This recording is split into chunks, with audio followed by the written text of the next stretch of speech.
Bien, buenos días con todos los presentes. Son en este momento las 8:01. Estamos jueves 24 de marzo y bueno, estamos dando inicio al desarrollo del curso de hidrología. Veamos, en este momento aprecio que hay 9 personas conectadas en sala. Faltan creo que la gran mayoría. Entonces vamos a esperar por favor unos 3 o 4 minutos, dando tiempo a que los que todavía no están incorporados pues vean de hacerlo, ¿ya? Y entonces ahí estaremos comenzando con el desarrollo de esta que es nuestra primera clase, ¿no? En el curso en mención, ¿no? El curso de hidrología. Esperemos entonces un ratito, pues en este momento hay 10 personas, como digo, más o menos a las 8:05, 8:06 estaremos viendo de comenzar.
Bien, correcto. Son en realidad ya las 8:08. Han pasado ya algunos minutos desde la hora de inicio formal. Son 30 las personas que tenemos en este momento en sala. Bueno, faltan todavía bastantes, pero me imagino que se habrán de incorporar a lo largo de los siguientes minutos. Bueno, efectivamente, como lo mencionábamos hace un instante, esta es nuestra primera clase del curso de hidrología. Como primera clase, en verdad es una clase más de carácter introductorio. Lo que vamos a hacer es pues presentar un poco el curso, la relevancia que este tiene, cómo este curso se vincula con temas de hidráulica, cuál es la importancia de la hidráulica de alguna forma en todo lo que son los proyectos de infraestructura en el país. Y bueno, para que con ello ustedes más o menos puedan tener una idea de la utilidad práctica que tienen los temas que nosotros vayamos a revisar acá. Porque alguno podría decir, bueno, pero hidrología, ¿y a qué aporta la hidrología? ¿No? ¿Es un curso de relleno? ¿Para qué lo llevo? ¿Es un curso que no sirve? Sin embargo, como lo habremos de ver, es un curso que nos proporciona información muy valiosa, sobre todo para el desarrollo de proyectos hidráulicos, ¿no? Y una cosa que también hay que observar es que los proyectos hidráulicos en el país son de repente uno de los más importantes, o por lo menos la hidráulica tiene una participación muy importante.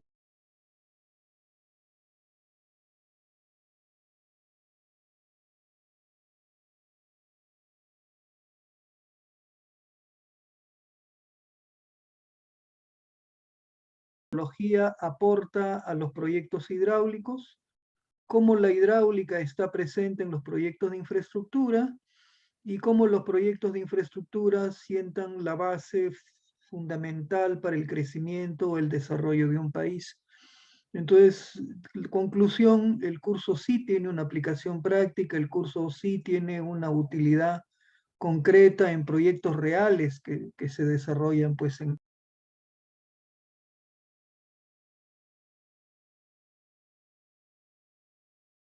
Creo lo primero que debería hacer es esto, pues nada, presentarme para aquellos que de repente me ven por primera vez. Bueno, mi nombre seguramente lo saben porque se han matriculado en este horario, ¿no? Mi nombre es Manuel García Naranjo. De profesión soy ingeniero civil, estudié la carrera en la Católica de esto ya hace mucho tiempo.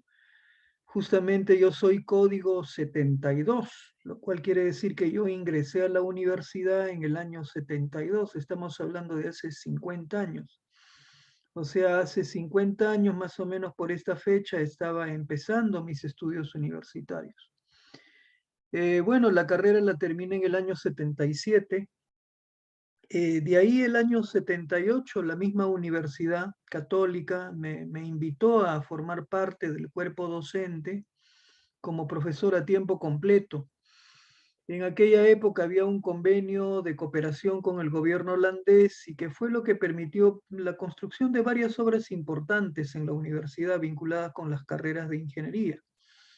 Porque en aquella época se construyó el laboratorio de estructuras, se equipó los laboratorios de ingeniería mecánica, se creó la carrera de ingeniería de minas, y además en aquella época, por ejemplo, en lo particular, también se abrió el área de hidráulica y se creó el laboratorio de hidráulica. Y bueno, justamente yo tuve una participación en todo ello. La universidad en base a ese convenio me envió a estudiar a Holanda. Estudié en Holanda entre los años 79 y 80, siguiendo un diplomado en ingeniería hidráulica. Luego, más bien, entre los años 83 y 84, ya personalmente pude aplicar y conseguir una beca del Consejo Británico para seguir una maestría en ingeniería hidráulica, igualmente entre los años, como digo, 83 y 84.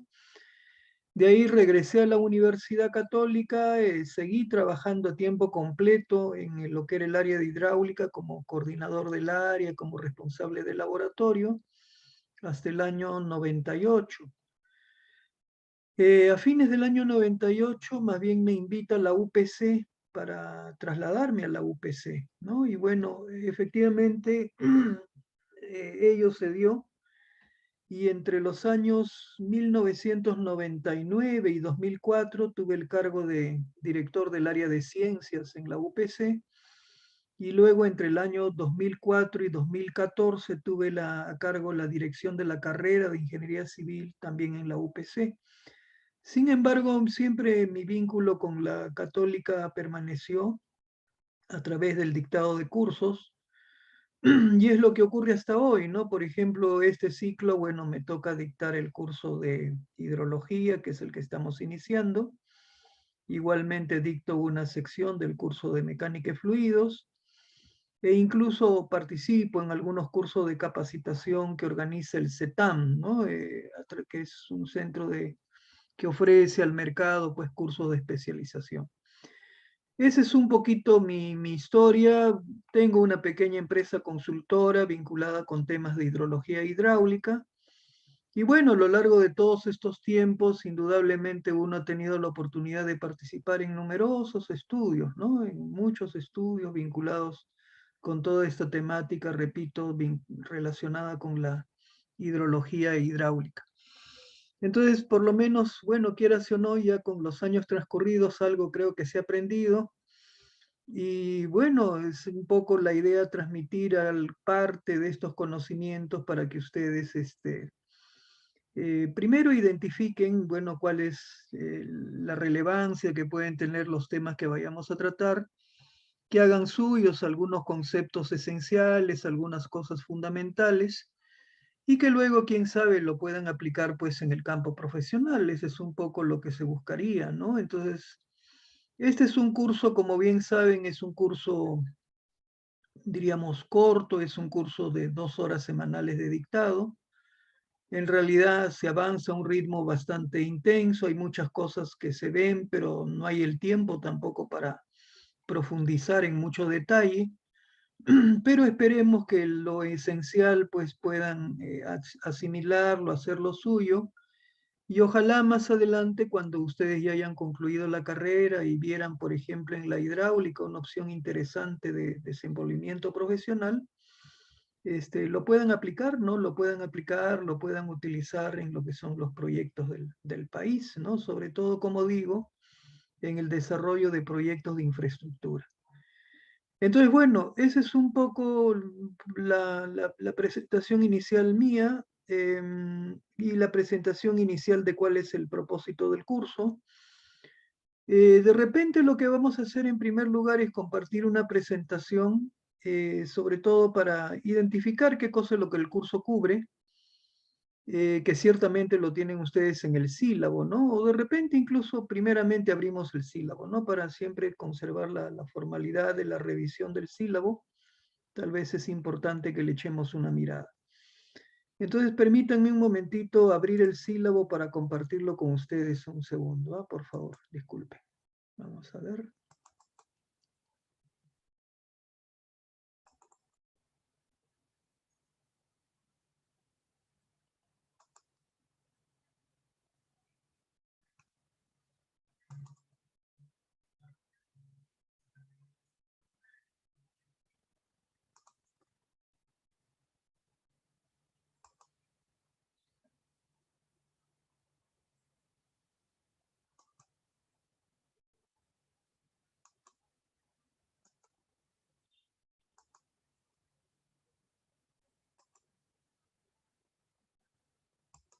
Bien, bueno, acá tenemos entonces, ahora sí, compartido el sílabo.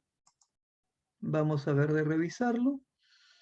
Bueno, como ya hemos señalado, es un curso con 2 créditos, son 2 horas semanales de dictado, que por ejemplo, en el caso de ustedes, es el horario pues 603, que tiene las clases los días jueves de 8 a 10, tal como lo estamos iniciando. Docentes del curso, los que ustedes pueden apreciar acá: Miguel Ángel Astoraime, quien habla, Manuel García Naranjo, y la profesora Iris Domínguez, que es docente tiempo completo de la universidad. Bueno, ¿qué cosa es lo que podríamos decirlo ahí? Si leemos la descripción, dice el curso estudia el ciclo del agua y el concepto de cuenca hidrográfica en la relación con las intervenciones humanas en los sistemas hídricos. Se aprende técnicas para analizar la información hidrológica y modelar la relación entre la precipitación y la escorrentía. El curso comprende el análisis de frecuencia de valores extremos para fines del diseño. Bueno, de repente este párrafo no es muy claro de entender, pero conforme vayamos uno ilustrando con algunas presentaciones gráficas y un poco comentemos más, veremos de que esto en realidad es bastante claro en cuanto a lo que... Primero, el ciclo del agua es algo que seguramente todos ustedes o la gran parte de ustedes lo conoce o lo recuerda porque eso lo deben haber visto desde el colegio.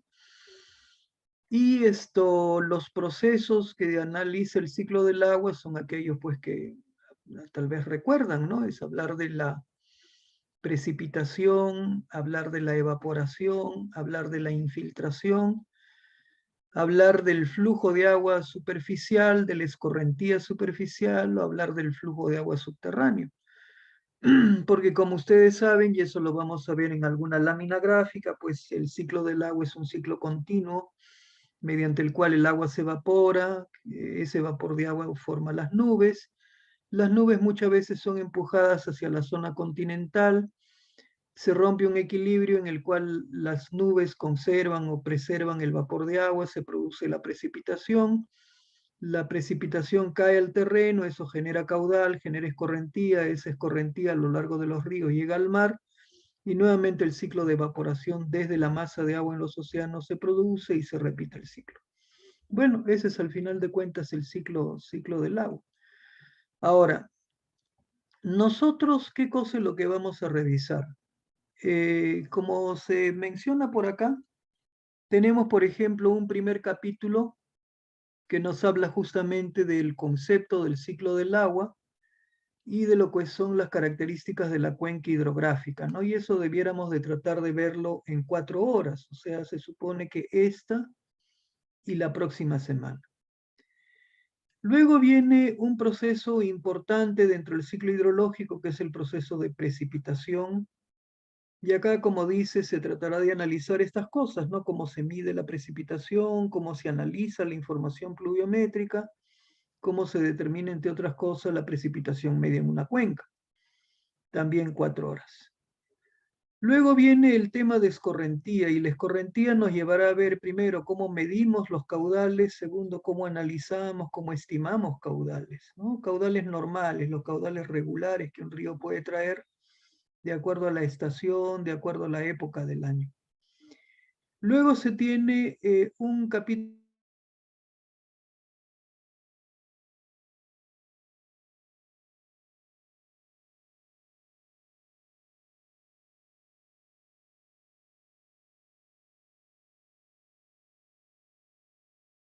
de agua se evapora, pues desde un depósito que esté expuesto a los efectos de la radiación solar. Si ustedes ven, con eso habríamos completado más o menos 14 horas, ¿no? Y eso ya prácticamente sería la mitad del curso. Luego viene la segunda parte del curso, que también vienen a ser unas 14 horas más, y que analiza el tema de infiltración y flujo de agua subterráneo, que analiza el tema que se mencionaba de análisis de frecuencias y valores extremos, que es una cuestión más bien de tipo probabilístico, donde usualmente a partir de un registro histórico, donde yo tenga, por ejemplo, un registro de 20 años de caudales máximos en un río, yo, por ejemplo, a partir de ese registro trataré de determinar cuál es el caudal que puede ocurrir una vez cada 100 años, una vez cada 500 años, ¿no? Entonces eso se va a tratar de hacer a través de diversas distribuciones de probabilidad. Y eso nos lleva a analizar lo que se conoce pues como análisis de frecuencias de valores extremos. Y por último, lo que se conoce como relación de precipitación escorrentía, es decir, de lo que llueve, cuánto genera caudal. Porque cuando llueve sobre un terreno, no todo lo que llueve escurre, parte de lo que llueve queda retenido, parte de lo que llueve se infiltra, incluso hasta una parte puede evaporarse. Entonces, es la diferencia lo que genera caudal, ¿no? Entonces, si por ejemplo llovió una cantidad, lo que escurra va a ser una fracción de lo que llovió. Entonces, eso nos permite a nosotros estimar cuál puede ser el caudal producto de una tormenta, conociendo las características de la tormenta. O sea, si yo sé cuánto llovió, podría más o menos estimar cuál es el caudal que esa tormenta va a generar. Y por lo tanto, con eso podría tener unas características de ese evento extremo. Bueno, y ese es el curso. Entonces, algunos dirán, bueno, pero esta es teoría, esto dónde se aplica, qué utilidad tiene, ¿no? Pero es bastante importante y eso quisiera de repente ilustrarlo incluso a través de algunas láminas, ¿no? Entonces, como para que vean que este tema sí tiene significancia.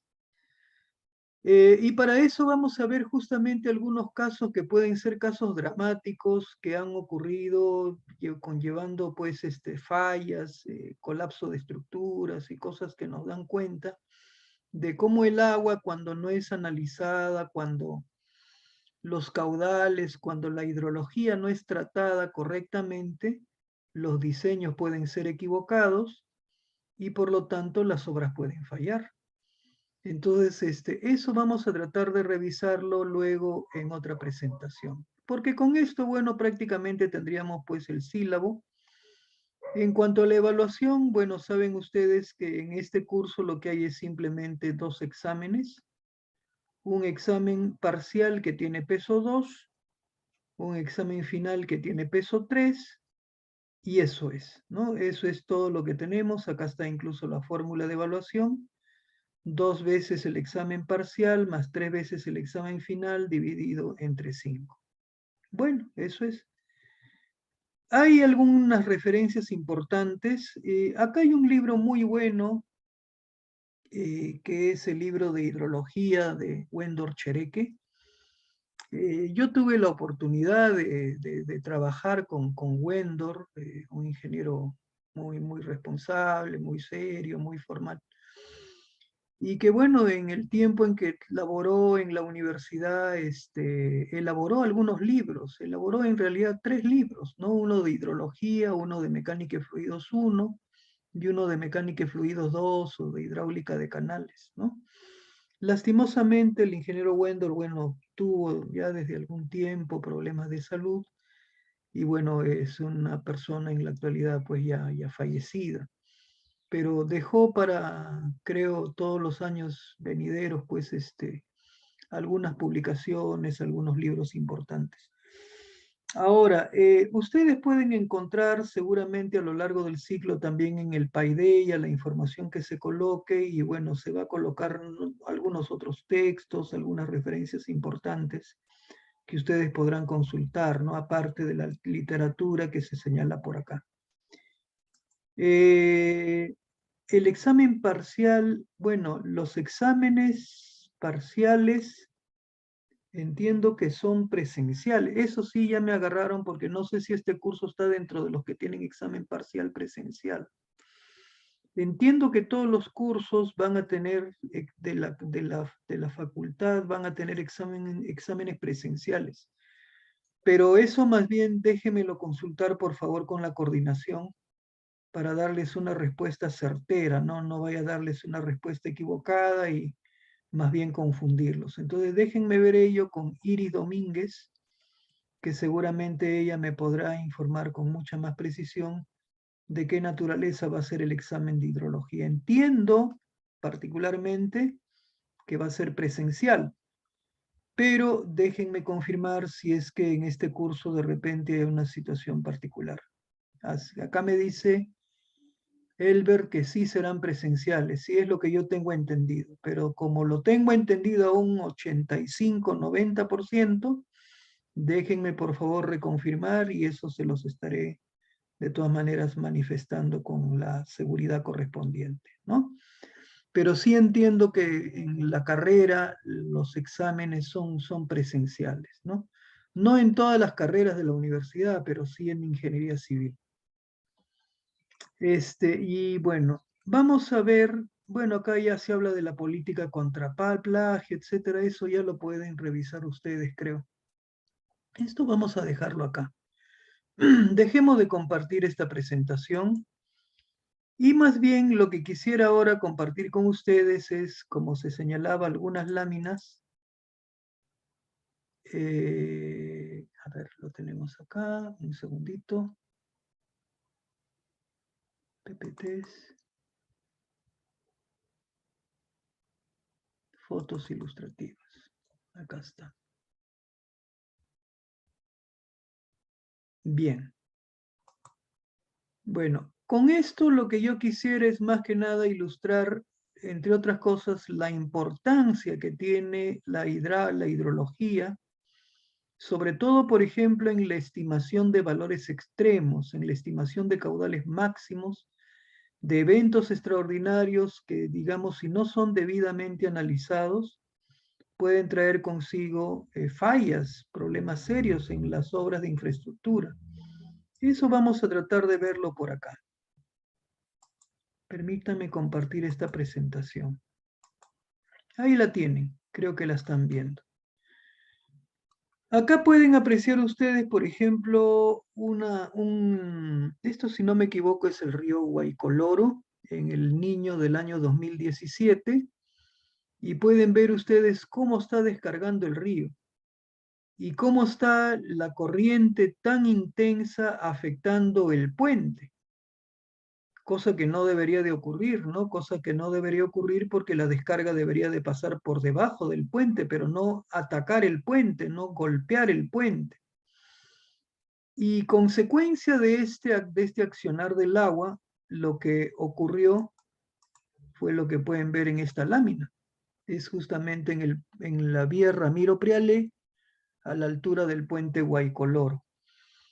El puente fue empujado por la corriente, ¿no? El puente fue empujado por la corriente y entonces pueden ver ustedes cómo el puente, que debería de estar más o menos unos 8 metros a la derecha, está corrido hacia la parte central, ¿no? Que separa las dos vías de circulación de la Ramiro Prialé, ¿no? Entonces eso es producto de ¿qué? Producto de una inadecuada estimación de caudales y por lo tanto un diseño deficiente del puente.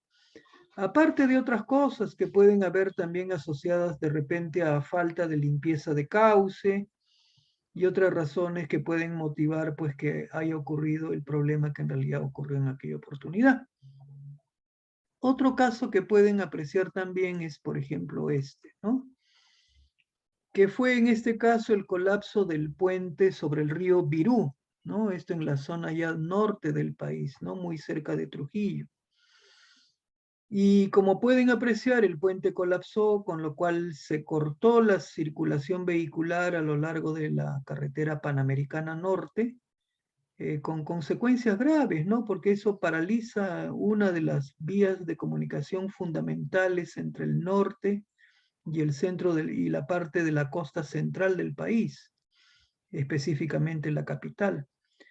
Ahora, esto también debido a qué? Debido a problemas de socavación de las bases de los pilares y quién sabe incluso a una adecuada, digamos, un inadecuado diseño de los pilares mismos, ¿no? Porque si ustedes aprecian, estos pilares se ve bastante delgaditos, la viga de conexión se ve también una viga muy, diríamos, fina, muy delgada, en fin, quién sabe si tendría la capacidad de resistir pues, el accionar sobre todo del agua cuando se produce una gran crecida, ¿no? Pero digamos, este es un caso real. Como se han producido, por ejemplo, casos como estos, ¿no? También esto en el sur Chico, sur de Lima, colapso de puente, o esto que fue un caso muy mediático, ¿no? En el cual se produjo digamos, erosión del margen, erosión del talud, erosión de la margen del río, en la cual se situaba justamente la base de soporte del puente. Al erosionarse el talud, se cae el soporte del puente y por lo tanto el puente colapsa, aun cuando ese puente no debió colapsar porque supuestamente era un puente atirantado. Y como puente atirantado, digamos, el soporte debía estar dado justamente por los tirantes, pero los tirantes estaban de adorno. Este fue un caso bastante crítico, bastante criticado, ¿no? Incluso porque este es un puente en el cual En algún momento salió el alcalde de la ciudad en aquella oportunidad, ¿no? Para señalar pues que el puente no había colapsado, ¿no? Sino que se había desplomado, que en fin, que la ingeniería le había ganado, que la naturaleza le había ganado a la ingeniería, en fin, cosas por el estilo. Pero bueno, en fin, pero eso nos habla de cómo, por ejemplo, cuando hacemos una incorrecta estimación de caudales y de cuáles pueden ser los efectos de esos caudales, lo que podemos tener es fallas de estructuras. O por ejemplo acá, por ejemplo, eso también es un caso muy palpable y visible que ustedes lo podrían observar, de cómo se pueden hacer obras de ingeniería absolutamente incorrectas, ¿no? Por ejemplo, esto ustedes ven es una defensa ribereña en una quebrada, de una ruta de huaicos, ¿no? Esto queda en la zona de Santa Eulalia, e incluso lo que ven ahí al fondo, eso es la infraestructura de un club, que es el Club La Pradera, ¿no? Que de repente algunos de ustedes lo conocen. Y ahí pueden apreciar ustedes esta, por ejemplo, defensa ribereña, que tiene todos los errores que puede tener, porque primero para una defensa no se utiliza piedras redondeadas, sino más bien piedras angulares. Segundo, una defensa ribereña no puede ser casi con un talud casi vertical, debiera ser con un talud más bien bastante suave, bastante echado. Y en tercer lugar, una defensa ribereña no la puedo simplemente construir desde el lecho del río, tiene que haber una uña de cimentación, o sea, tiene que haber una profundidad de cimentación. Sin embargo, en este caso eso no existe. Entonces esto, lejos de significar una defensa, es un riesgo, ¿no? Porque en una gran crecida que pudiera haber, tranquilamente todo esto se desmorona, se cae y más va a ser los problemas que va a originar. Pero son obras que se hacen, ¿no? O sea, son cosas reales que se hacen en el país, producto muchas veces del error, ¿no? Producto del desconocimiento, producto de no entender cuál es la acción que puede generar el agua. Acá pueden ver incluso alguna vía en el interior del país, esto si no me equivoco es la carretera a Guaití, a Puente Chino, ¿no? Y ahí pueden ver cómo la carretera ha colapsado, producto de la erosión, producto de la socavación de la ladera y en muchos casos afectado también por la presencia del agua, ¿no? Acá pueden en esta vista, por ejemplo, ver cómo desde la ladera baja un pequeño curso de agua, pero no hay nada que encauce ese curso de agua, no hay una alcantarilla, no hay un badén, no hay una estructura que canalice ello y que la conduzca de manera segura. Y como ven, el agua descarga sobre la carretera y cae por la parte que se encuentra incluso ya colapsada. Acá también lo ven, ¿no? Entonces, ¿esto está bien? Definitivamente no está bien, ¿no? Porque ustedes pueden ver cómo una cantidad apreciable de agua baja por la ladera, pero digamos no hay ninguna obra que permita captar, colectar y evacuar esa agua. Entonces, alguien lo ha estudiado, alguien ha determinado de qué orden es ese caudal, cuál es la obra que tengo que proyectar, cómo hacerlo.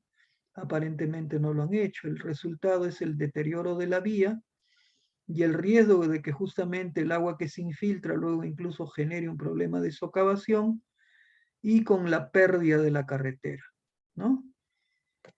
Pero son cosas reales que existen, pues, y que se dan en el país, ¿no? Acá, por ejemplo, también pueden ver en esta vista o en esta otra vista, pueden ver, por ejemplo, puentes colapsados.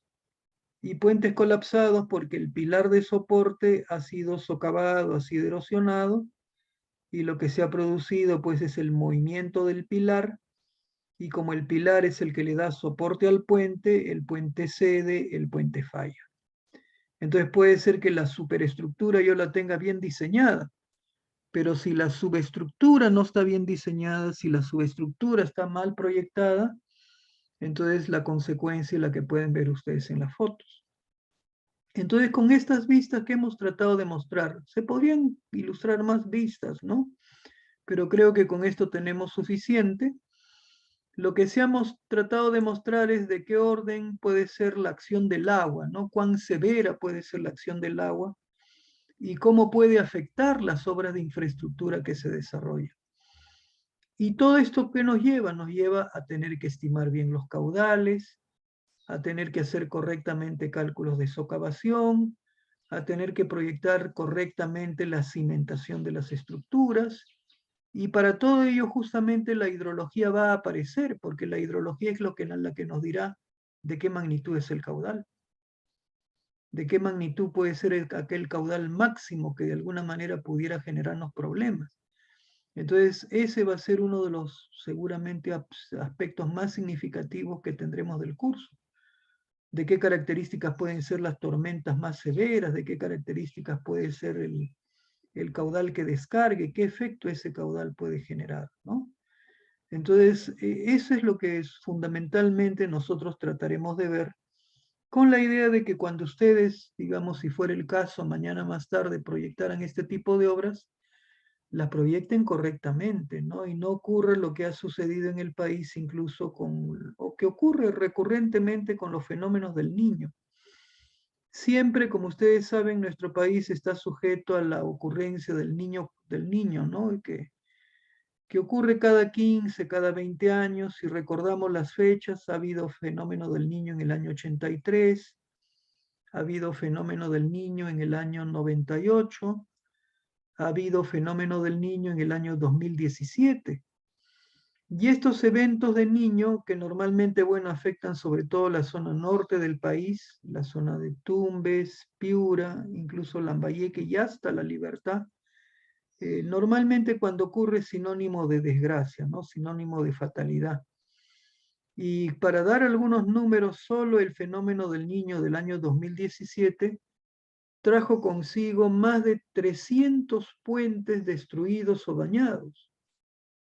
Entonces la pregunta es que no podemos saber de qué magnitud son los caudales, que no podemos hacer correcto proyecto de puentes y que la naturaleza siempre va a dominarnos y vencernos. No, la respuesta es no. Todo podría estudiarse y resolverse, ¿no? Si se analiza con los criterios ingenieriles correctos. Pero lastimosamente en nuestro país muchas veces en realidad, aparte de algo muy crítico como es el tema de la corrupción, algo que muchas veces también hay es incompetencia técnica, ¿no? O sea, falta de conocimiento para proyectar, para diseñar correctamente las obras, las importantes obras hidráulicas, ¿no? Entonces, bueno, con esto lo que hemos es tratado de mostrar cómo, por ejemplo, el agua en su accionar puede crear problemas al comportamiento de las obras civiles que desarrollamos y por lo tanto cómo es importante proyectar correctamente las obras civiles.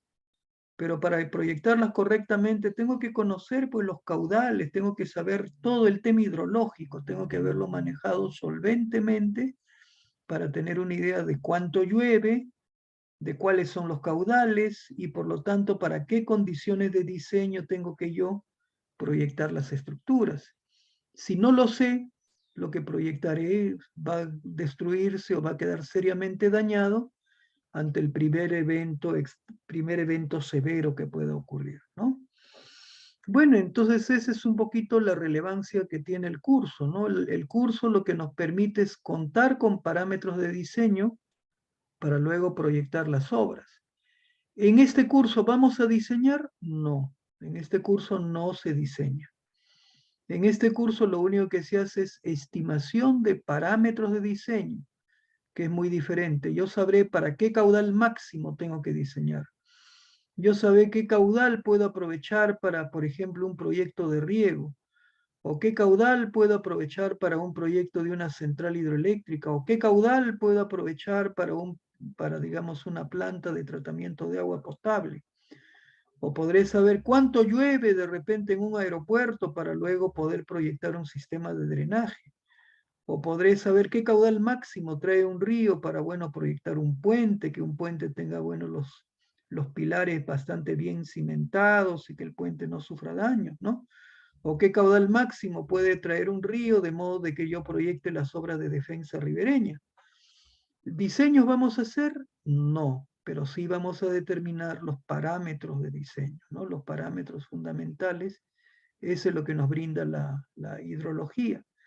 Entonces la hidrología es algo así como una ciencia básica no nos permite, mediante la hidrología no diseñamos, pero sí mediante la hidrología determinamos parámetros que van a ser fundamentales posteriormente para el diseño, ¿no?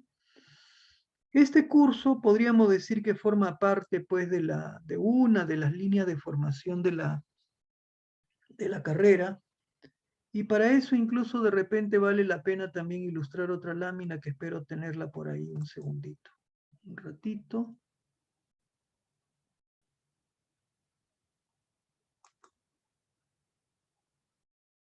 Sí.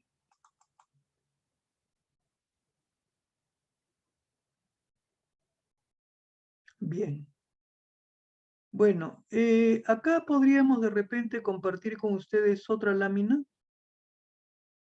Vamos a ver.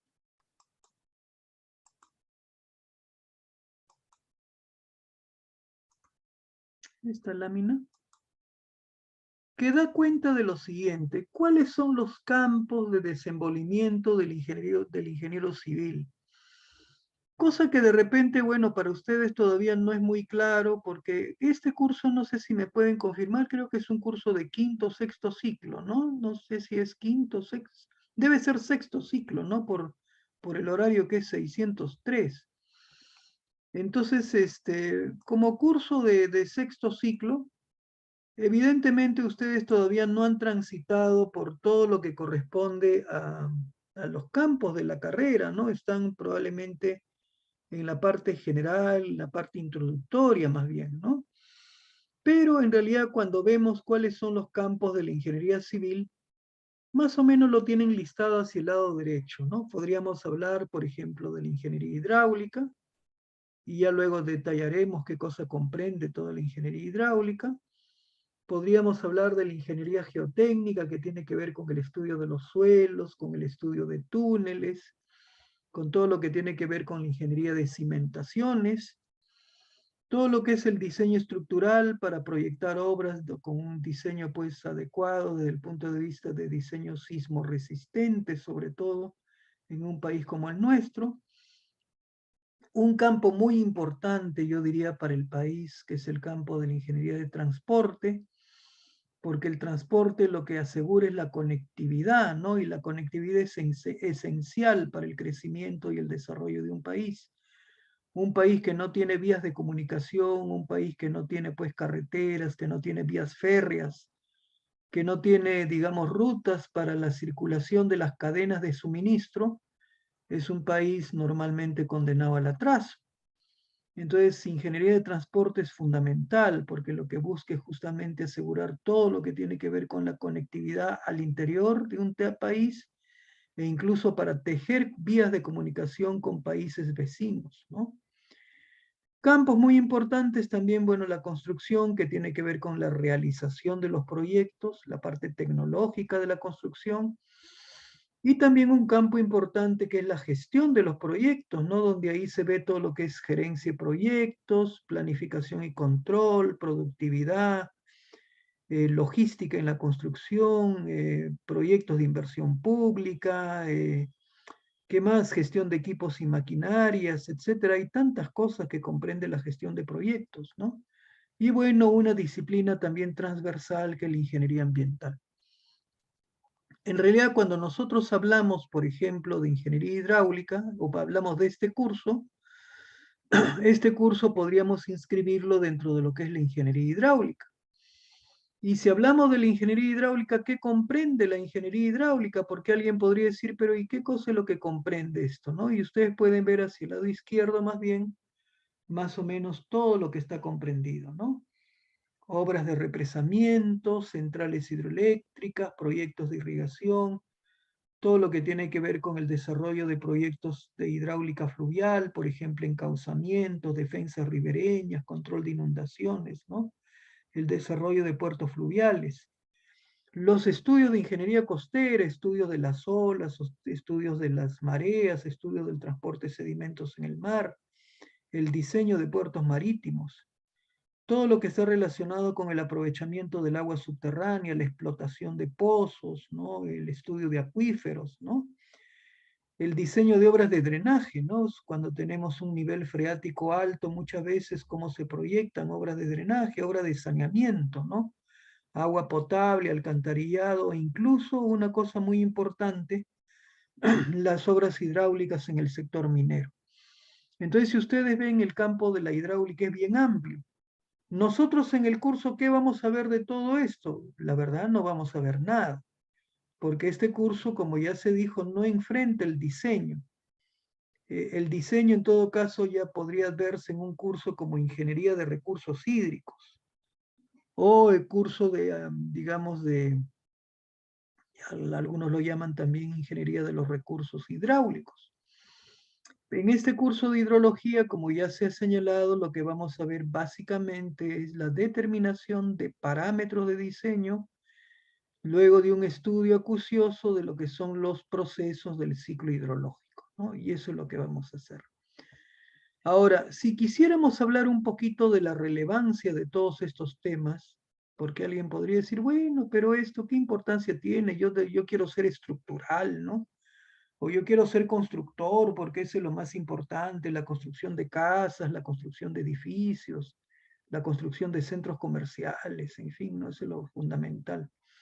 Pero la hidráulica no, esos proyectos de defensas ribereñas, eso a quién le importa. Pero no es totalmente así porque como vamos a tratar de ver también en una siguiente presentación, muchas de las obras que son indispensables para el desarrollo de un país son obras de infraestructura. Y las obras de infraestructura, gran parte de ellas demandan de la ingeniería hidráulica. Y eso no lo digo yo, sino lo dice incluso bueno, lo dicen algunas publicaciones bastante importantes que justamente vamos a tratar de ilustrar también a través de la siguiente presentación. Entonces esto vamos a dejar de compartirlo acá un ratito, era simplemente una lámina, y más bien vamos a abrir una presentación. A ver, un segundito. Vamos a verlo porque tengo ya varios archivos abiertos. Entonces empezamos a confundirnos. Bien.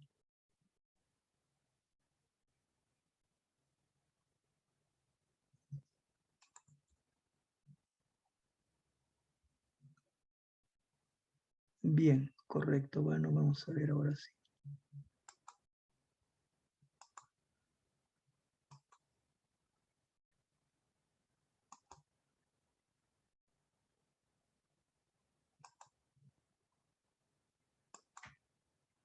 Correcto, bueno, siempre cuando inicio el desarrollo de un curso, me gusta hacer referencia a estos temas que de repente nada tienen que ver con el curso en sí, ¿no? Porque digamos, el curso es hidrología y entonces alguien dirá, ¿y qué tiene que ver el índice de competitividad global? Pero lo que pasa es que creo que es siempre importante no solamente centrarnos en el curso específico que vayamos a ver, sino en ver cómo la temática que vayamos a tratar se inserta dentro de algún asunto que es significativo en lo que es la realidad del país, ¿no? Y el crecimiento, el desarrollo del país. Porque una cosa que ustedes, por ejemplo, y particularmente creo que ustedes deberían de tomar muy en cuenta, es que en verdad ustedes, yo diría, forman parte de un grupo muy privilegiado, ¿no? De un grupo muy privilegiado de estudiantes que bueno, seguramente en gran parte gracias al esfuerzo de ustedes mismos y gracias al sacrificio de sus padres, pues están estudiando en lo que se supone es la universidad número uno del Perú, ¿no? Que es la Católica. No será la universidad más importante de Latinoamérica, de hecho creo que está en el puesto 16, si no me equivoco, a nivel latinoamericano, pero a nivel Perú, la Católica es la universidad número uno. Y eso lo dicen los rankings internacionales, ¿no? Si ustedes ven los QS rankings, los rankings QS de universidades, podrán ver, bueno, cuál es el posicionamiento de las universidades peruanas. ¿Esto qué cosa es lo que me lleva a reflexionar o pensar de que, bueno, claro, ustedes están formándose y habrán de completar la carrera y seguramente pues ocuparán puestos de cierta relevancia en función bueno, su propio desarrollo, su propio crecimiento y desarrollo profesional, y al hecho de tener una base importante de haber sido formados en una universidad reconocida. Pero eso ya, desde mi punto de vista también conlleva una obligación, ¿no?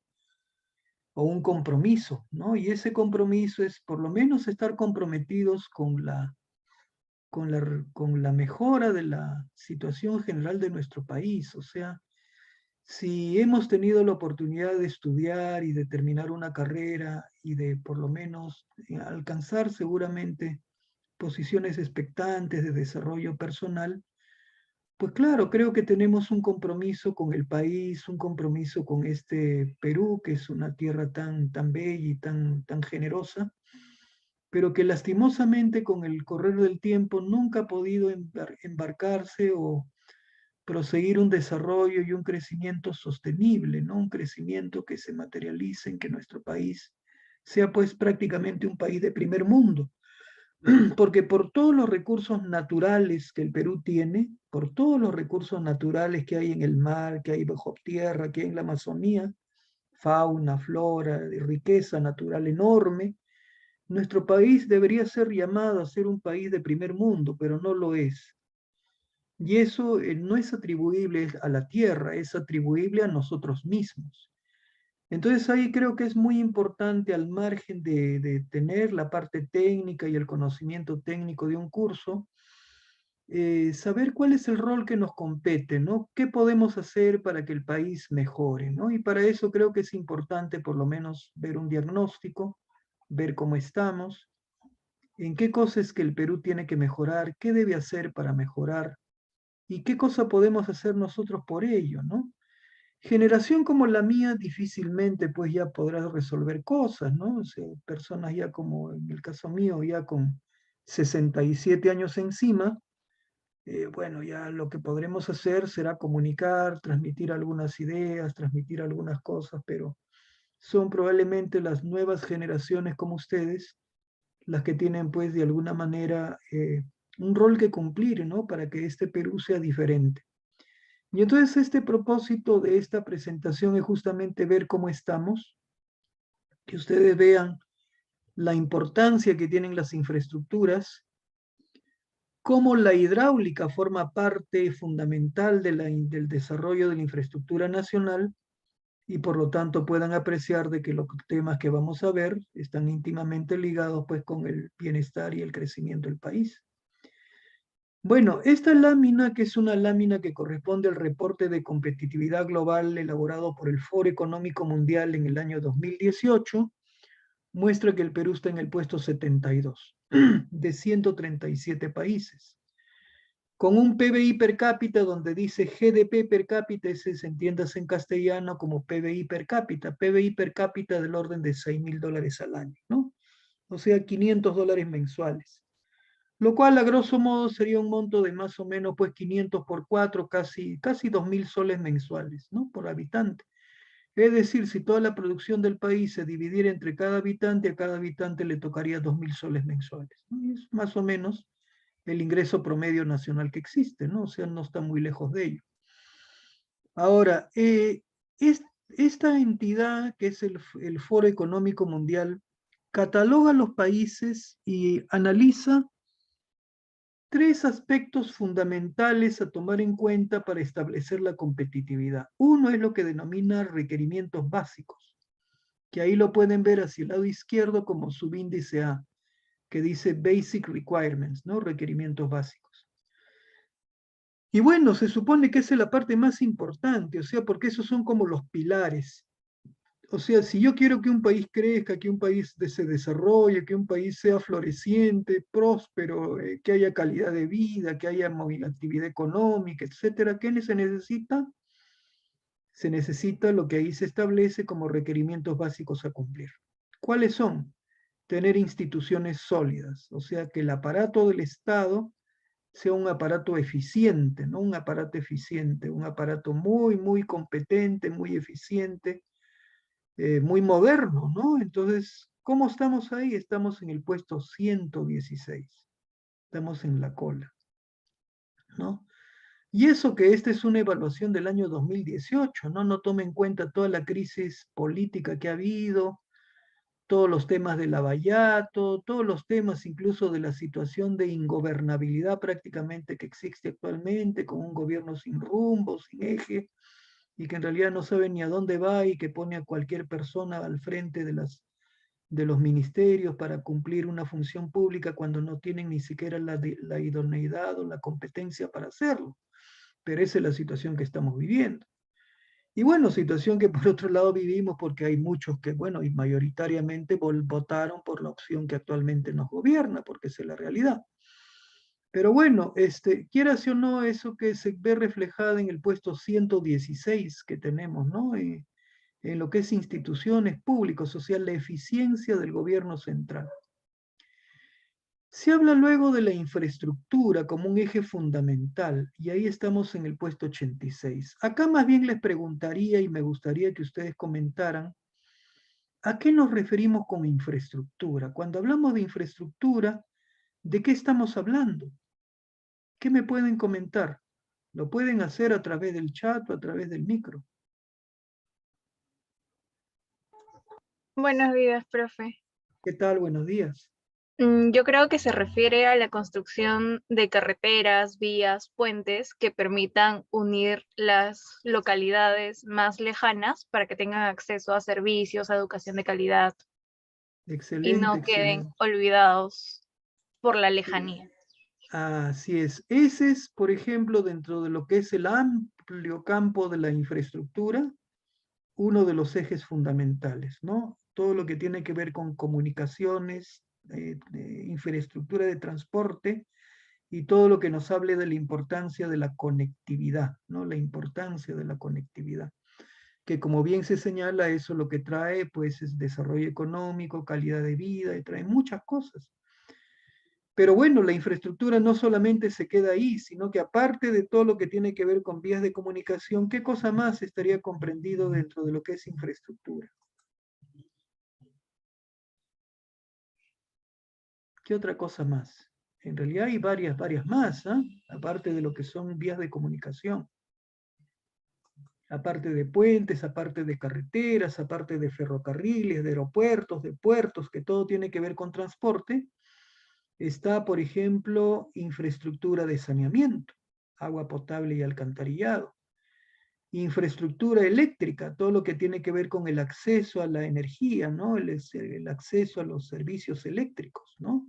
Que propicien también el movimiento y la actividad económica, porque yo no puedo tener actividad si no tengo energía, actividad económica productiva si no tengo energía. Todo lo que tiene que ver con telecomunicaciones, ¿no? Por ejemplo, telefonía, pues internet, banda ancha, fibra óptica, etcétera. Todo lo que son los avances en telecomunicaciones también es infraestructura de telecomunicaciones. Infraestructura de riego, todo lo que tiene que ver con proyectos de irrigación, ¿no? Proyectos para ganar tierras para fines agrícolas y con eso también propiciar la actividad económica. Infraestructura educativa, todo lo que tiene que ver con escuelas, infraestructura hospitalaria, todo lo que tiene que ver con hospitales, ¿no? Para brindar los servicios básicos que el Estado debe brindar. Entonces, todo eso con ese conglomerado es lo que corresponde a infraestructura. Entonces, en infraestructura, como pueden ver, bueno, se plantea que es un eje fundamental y ahí estamos en el puesto 86. En ambiente macroeconómico estamos o estábamos relativamente bien, por lo menos al año 2018, y quieras o no, digamos, la economía del país, por lo menos el modelo económico por el cual hemos venido transitando, quieras o no, nos ha permitido, por lo menos a pesar de todas las crisis políticas, estar más o menos en una situación pues de cierto control dentro del plano económico, ¿no? No es que nuestro país haya caído pues en una hiperinflación o algo por el estilo, ¿no? Incluso hasta el tipo cambiario, a pesar de todo, digamos, la incertidumbre que existe con el actual gobierno, hasta el tipo cambiario, luego de un momento en que el dólar llegó al orden de 4.10, 4.15 soles por dólar, actualmente incluso el sol se ha apreciado respecto del dólar. Y actualmente el tipo de cambio anda por el orden de 3.75, 3.78. Y entonces la economía relativamente, a pesar de toda la crisis interna, la economía a pesar de ello transita todavía con un mar relativamente calmo. Y lo otro importante es la infraestructura de salud y la infraestructura educativa, ¿no? Y todo lo que tiene que ver con servicios públicos buenos, eficientes de salud y de educación, que también estamos mal, puesto 93.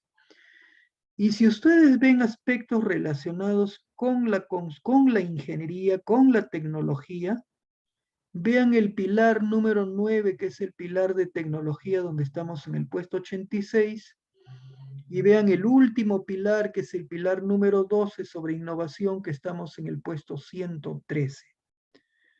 Lectura, no estamos bien. No estamos bien, ¿no? Porque en lo que son pilares básicos de 4 pilares, 3 los tenemos mal, ¿no? Y tenemos uno escasamente que, bueno, más o menos se mantiene calmo, que es el del ambiente macroeconómico, pero si hablamos de modernidad y de compromiso con la tecnología, pues también estamos en la cola. Tecnología puesto 86, innovación 113. Bien, bueno, esa es nuestra realidad. Ahora, si vemos, por ejemplo, una lámina siguiente que vamos a tratar de mostrar, perdón, avancemos acá.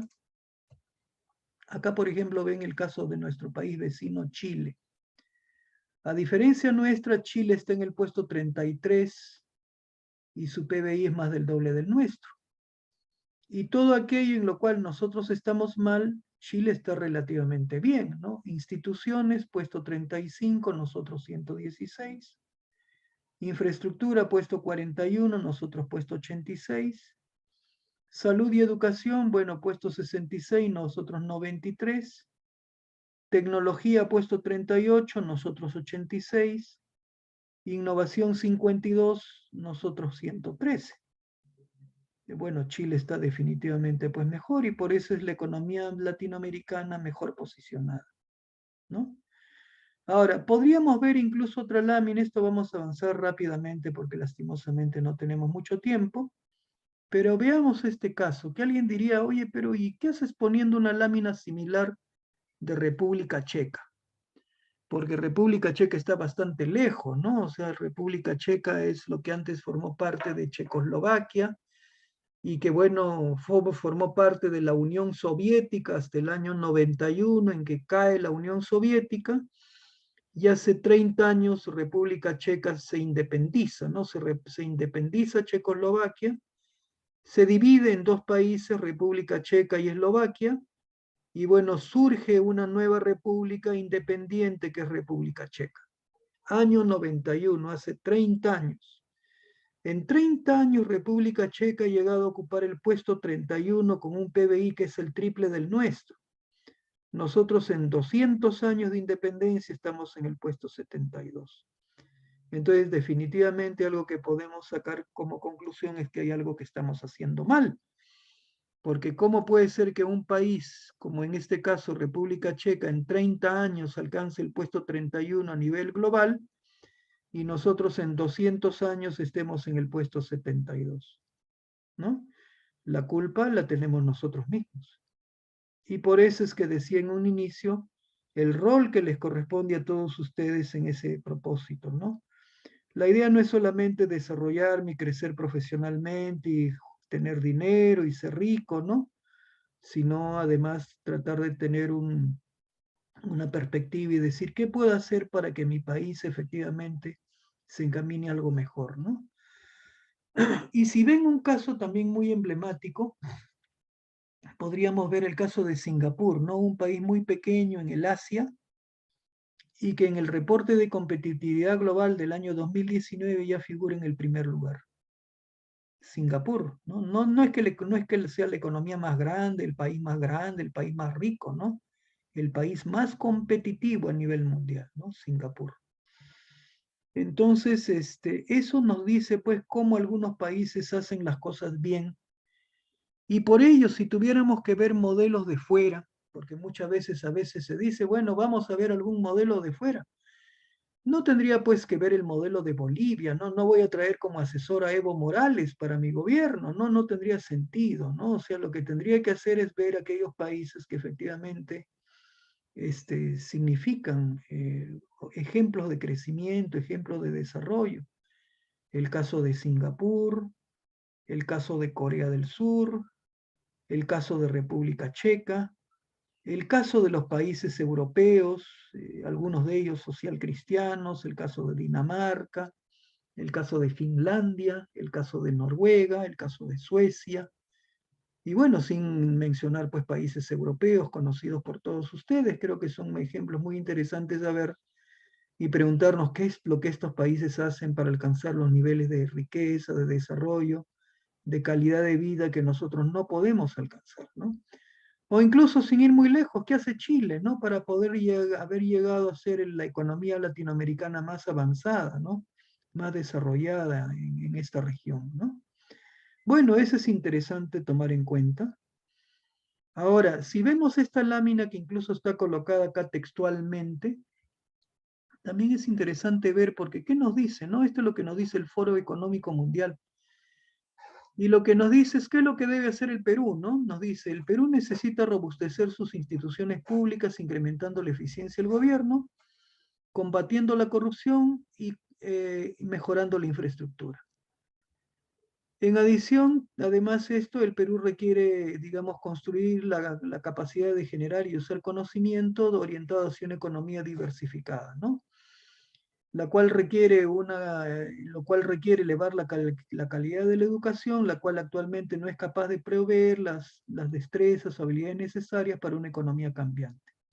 Se necesita impulsar la adopción de tecnologías, incluyendo un aprovechamiento mucho más intensivo de las TICs, de las tecnologías de información y las comunicaciones. Se necesita elevar el nivel de innovación que permanece bajo y que todas estas acciones tomarán tiempo para desarrollarse y producir fruto. Bueno, claro, porque esta es una tarea titánica, no es una tarea de 20 años de repente o más, pero es una tarea que cualquier gobierno responsable debería decir, bueno, esto es lo que tengo que hacer, porque haciendo esto seguramente estaríamos contribuyendo al crecimiento sostenible del país. Y ahí se señala muy claramente, se tiene que, digamos, sobre todo mejorar la infraestructura nacional, ¿no? Todo lo que tiene que ver con las obras de infraestructura. Entonces, bueno, acá avancemos un poco porque no tenemos tiempo de ver todo lo que hay por acá.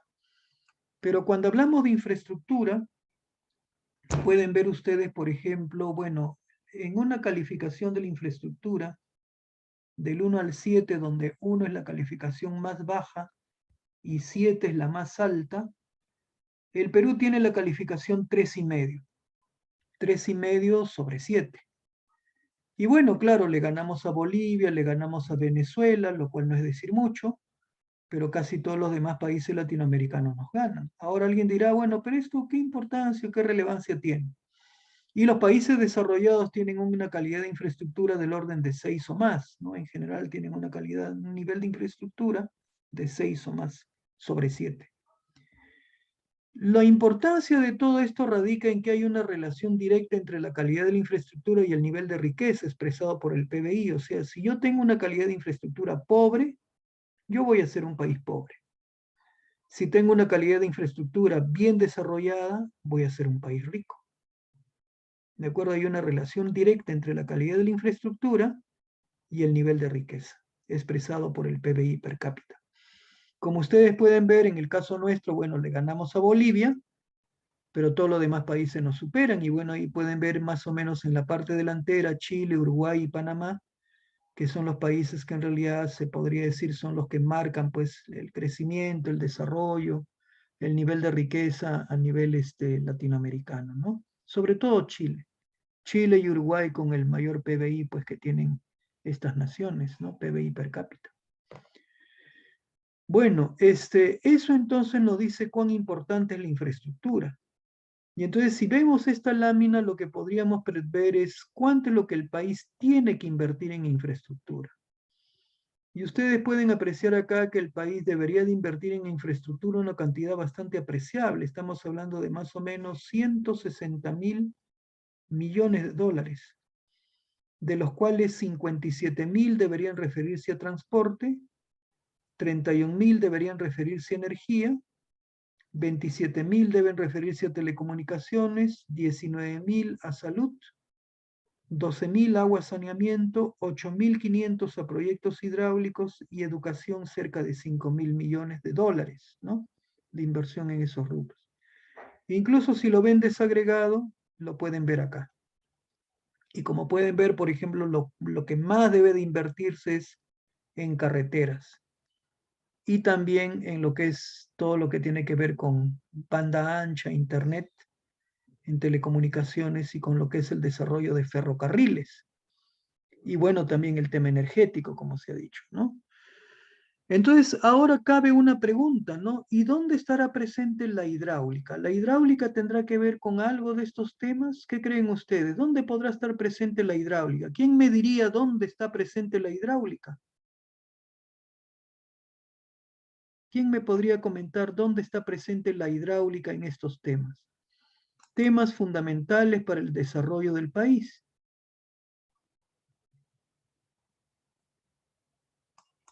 Está en agua y saneamiento, porque agua potable y saneamiento definitivamente tiene que ver con la gestión del agua. ¿Estará presente en carreteras la hidráulica? ¿Estará presente en carreteras? También está presente en carreteras, porque cuando yo hablo de carreteras, tengo que proyectar puentes, tengo que proyectar pontones, tengo que proyectar alcantarillas, tengo que proyectar cunetas, tengo que proyectar badenes, tengo que proyectar zanjas de coronación, tengo que proyectar subdrenes. Todo eso tiene que ver con la hidráulica en los proyectos de carreteras. ¿Estará presente en aeropuertos la hidráulica? ¿Qué me dirían? También está presente, porque en aeropuertos tengo que pensar en todos los sistemas de drenaje pluvial del aeropuerto para que el aeropuerto no tenga que parar operaciones cuando esté lloviendo. Y bueno, en forma natural, cuando hablamos de puertos, puertos que tienen que ver con puertos marítimos o puertos fluviales, también está presente la hidráulica. Cuando hablamos de energía, ¿estará presente la hidráulica? ¿Qué me dirían cuando hablamos de energía? También, porque si yo voy a hablar del proyecto de centrales hidroeléctricas, las centrales hidroeléctricas, que nuestro país tiene un potencial enorme para centrales hidroeléctricas, tiene que ver con la hidráulica. Y cuando hablamos al final de proyectos hidráulicos, pues estamos hablando de todo lo que es infraestructura de riego, estamos hablando de reservorios, estamos hablando pues de una serie de obras que tienen netamente que ver con la hidráulica. Entonces, si ustedes ven, mayoritariamente está presente la hidráulica en casi la gran parte de las obras de infraestructura. Entonces, ¿eso qué nos dice? Nos dice pues que la hidráulica no es un campo accesorio, no es un campo secundario, no es un campo en el que diga, bueno, entonces la hidrología ¿para qué me sirve? No me sirve para nada. Eso no es cierto porque con la hidrología yo voy a tener justamente la posibilidad de desarrollar una serie de proyectos, tener parámetros de diseño para el proyecto de diferentes obras. Obras de saneamiento, obras de irrigación, obras de generación de energía, proyectos portuarios, en fin, diferentes cosas que se tengan que hacer, ¿no? Entonces, ahí está presente la hidráulica y ciertamente está presente la hidrología brindando la data necesaria para los proyectos hidráulicos.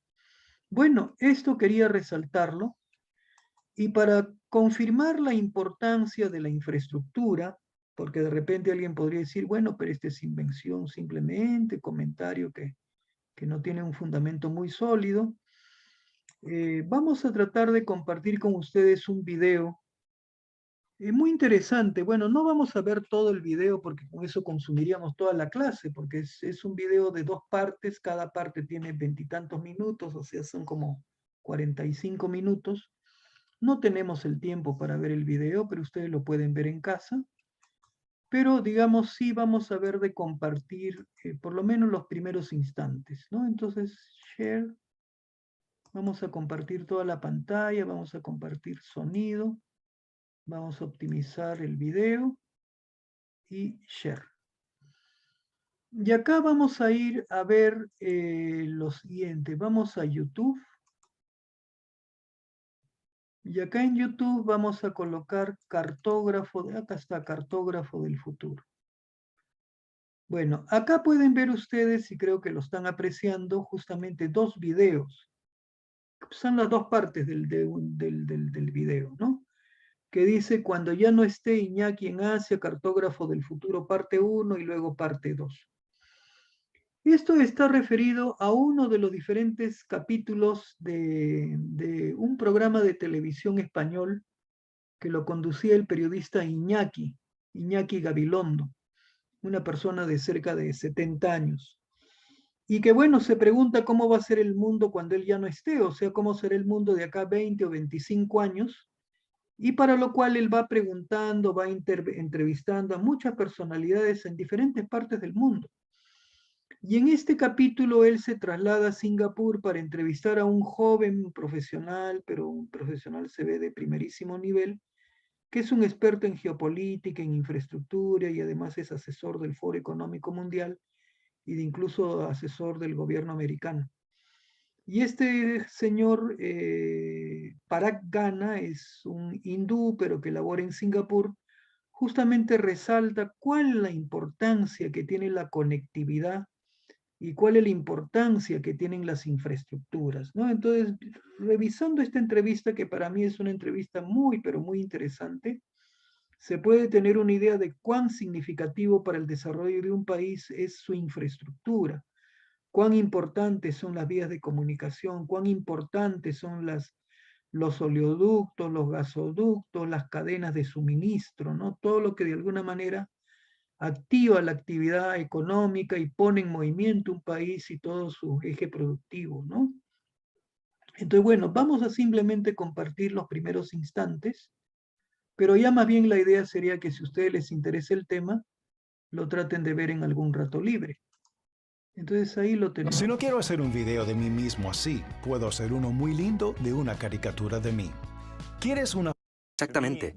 A ver. Para mí, la mejor manera de entender el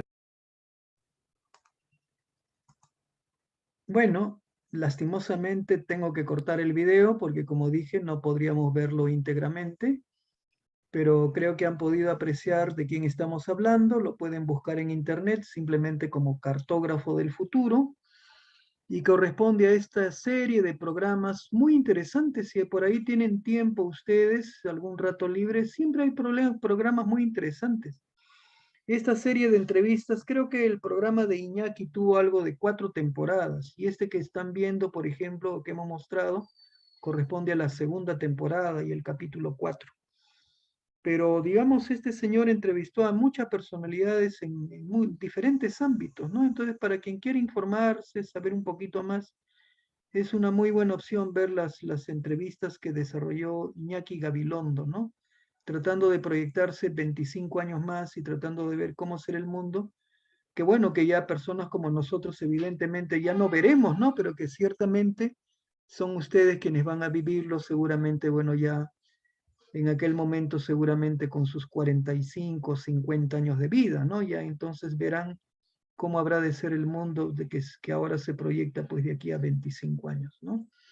Pero una cosa muy importante es que, por ejemplo, en esta entrevista, justamente como decía, se resalta la importancia de las infraestructuras, la importancia de la conectividad, la importancia de todo ello como factor de crecimiento, de desarrollo de un país, ¿no? Entonces, ¿eso qué nos dice? Pues nos dice pues que efectivamente lo que afirmamos de que las infraestructuras son fundamentales y algo que también decimos que la hidráulica esté presente en la mayor parte de ellas, no deja de ser cierto. ¿Ya? Bueno, eso es entonces lo que tenemos y esa es un poco la parte introductoria que yo quería presentar brevemente, ¿no? Porque no teníamos tiempo para mucho. En realidad incluso estamos sacrificando un poco del tiempo del curso porque ya deberíamos haber estado hablando de lo que es el ciclo del agua y haber estado hablando de lo que es la cuenca hidrográfica. Y ciertamente hemos consumido más o menos casi hora y media en esta presentación. Pero como digo, para mí no es un tiempo perdido porque creo que aparte de las cosas que se pueden aprender y ver en base a lo que es el contenido neto del tema del curso, creo que es muy importante siempre tener una visión un poquito más amplia, ¿no? Una visión más amplia y ver la relevancia de las cosas, tener una idea de cómo estamos, tener una idea de cuál es el rol que nos corresponde, en fin. O sea, una visión no solamente limitada a ver, bueno, a ver, primera clase, definamos ciclo del agua, es tal cosa. Creo que con eso mal haríamos en no proyectar un poquito más el sentido que puede tener el curso. Este curso, entonces, en resumidas cuentas, no le va a permitir a usted diseñar, porque no vamos a diseñar nada. No vamos a diseñar una defensa ribereña, no vamos a diseñar una presa, no vamos a diseñar un canal, no vamos a diseñar un sistema de riego, pero de todas maneras este curso lo que les va a proveer es sobre todo de los recursos, ¿no? De los parámetros de diseño. Les permitirá saber cuánto llueve, cuál es el caudal que yo puedo aprovechar, cuál es el caudal máximo que puede circular y que puede causarme problemas.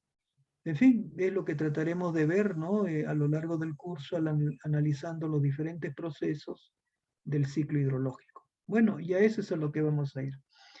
Entonces ahora sí vamos a ver de empezar a presentar lo primero dentro del curso, que es hablar de los procesos del ciclo hidrológico, pero en verdad esto lo voy a ver también bastante ligeramente porque primero son cosas que ustedes seguramente ya las conocen incluso desde el colegio, ¿no? O sea, acá no estamos hablando de algo nuevo.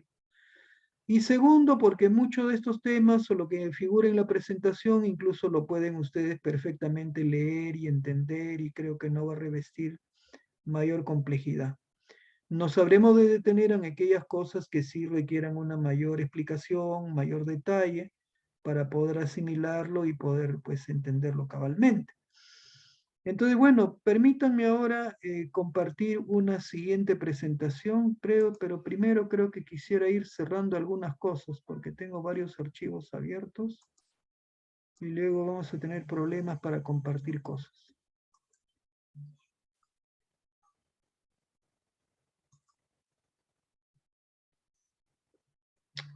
Sílabo ya lo hemos visto. Esto. Acá. Bien.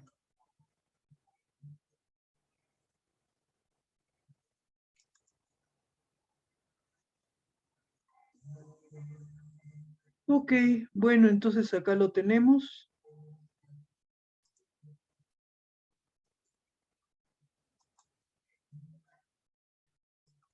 Tenemos esta presentación, ¿no? Que nos define un poquito qué cosa es la hidrología. Y como lo dice, digamos, este texto, la hidrología versa o se refiere a la existencia o la presencia del agua de la tierra, su existencia, distribución, propiedades físicas y químicas y su influencia en el medio ambiente, incluyendo su relación con los seres vivos. Es una referencia bastante genérica, ¿no? Ahora, recordar, y esto creo que todos lo saben, el agua se encuentra en la naturaleza en tres posibles estados: el estado sólido, el estado líquido y el estado gaseoso.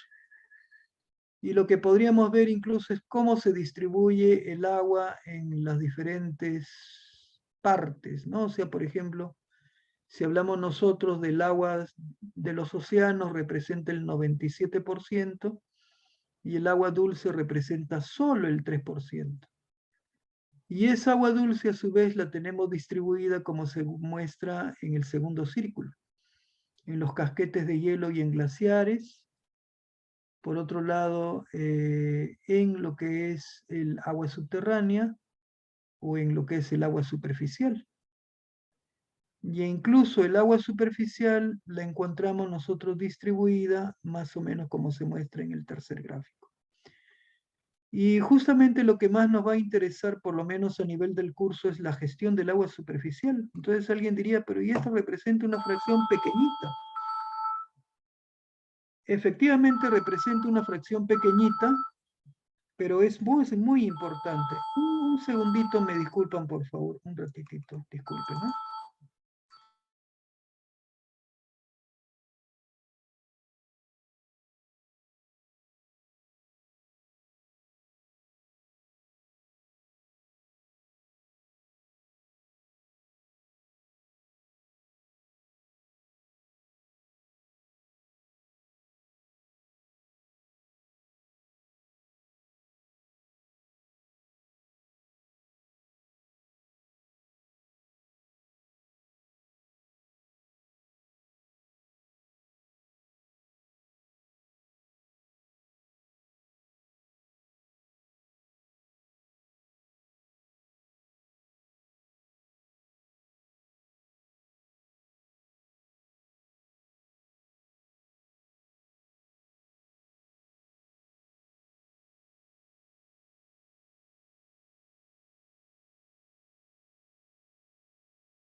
Disculpen por esta muy breve interrupción, ¿eh? Bien, bueno, entonces lo que decía, si bien el agua superficial, que es la que nosotros mayormente vamos a estudiar en la hidrología, tiene una participación, una presencia pequeñita, sin embargo es responsable de muchos de los procesos significativos que tenemos que estudiar. Y bueno, acá lo tienen lo mismo en números, cómo se distribuye el mar, digamos, el agua en el mar, en glaciares, etcétera. Y acá lo tienen incluso también más desagregado todavía, ¿no? Pero bueno, esta es simplemente una cuestión meramente estadística.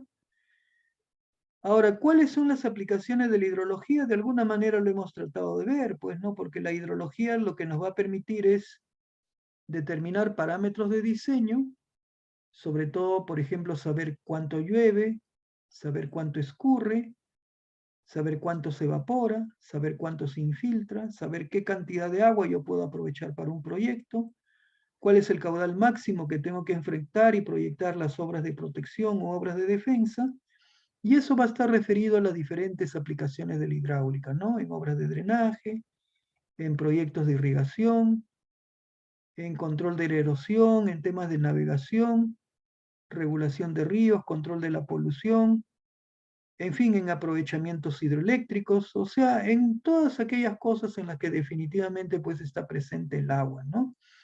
Y eso ya le hemos listado. O sea, si hablamos de la presencia de la hidráulica y la hidrología están en proyectos de irrigación, proyectos de centrales de energía, proyectos de agua potable, obras de represamiento, obras de hidráulica fluvial, ingeniería costera, portuaria, en fin, en todo ello, que en lo cuales son los temas básicos de la hidráulica, ¿no? Ahora, hay algunas láminas que ilustran un poquito lo que son los procesos del ciclo hidrológico. De repente, vamos a ver si encontramos alguna más aparente. Por ejemplo, esta podría decirse, ¿no? Porque acá, por ejemplo, ¿qué tenemos?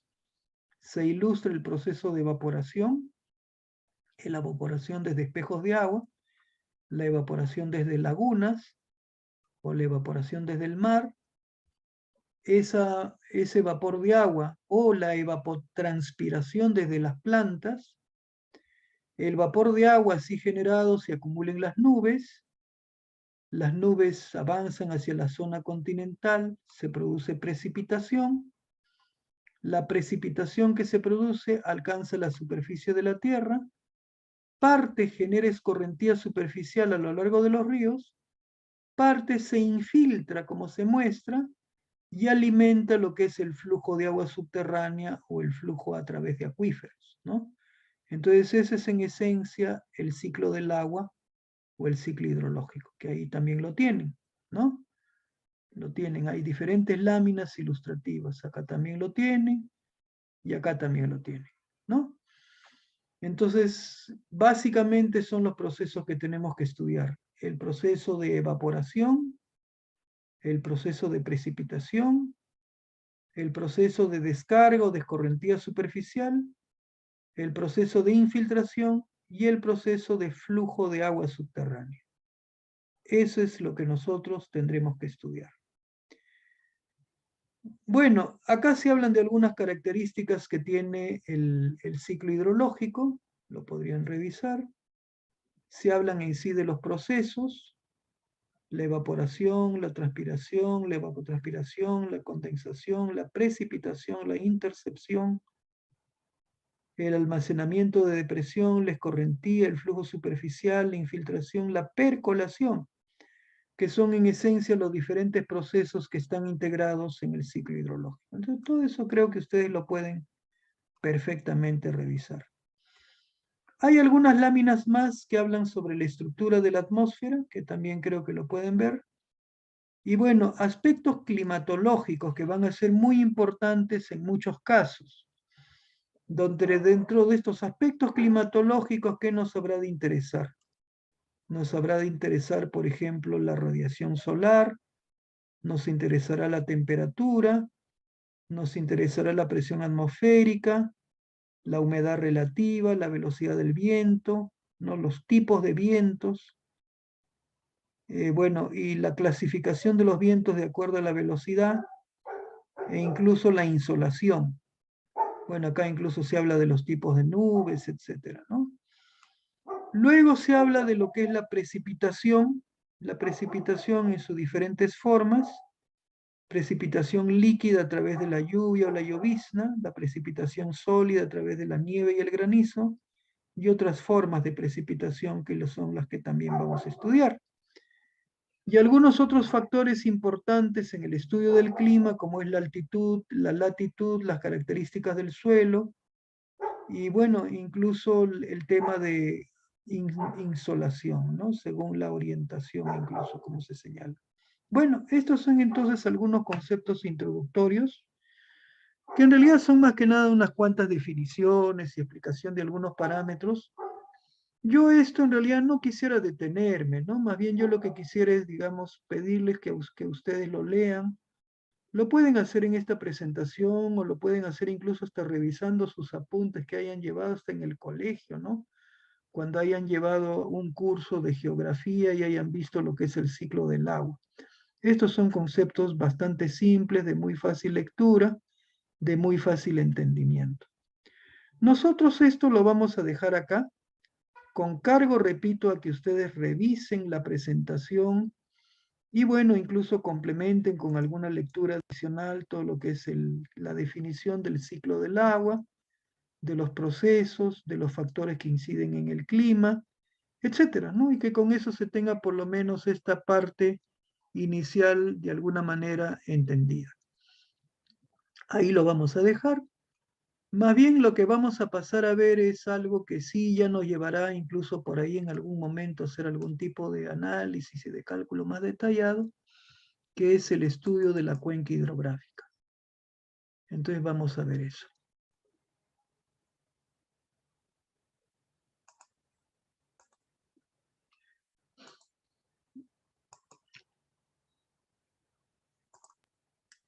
Bien, bueno, acá tenemos compartida esta presentación. Vamos a la siguiente lámina,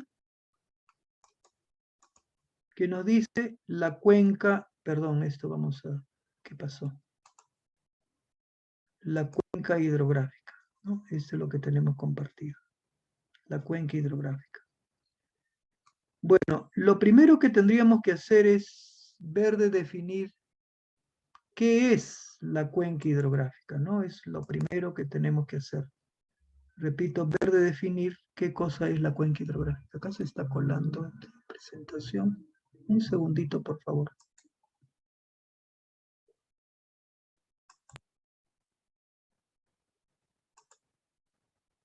Bien, la cuenca hidrográfica.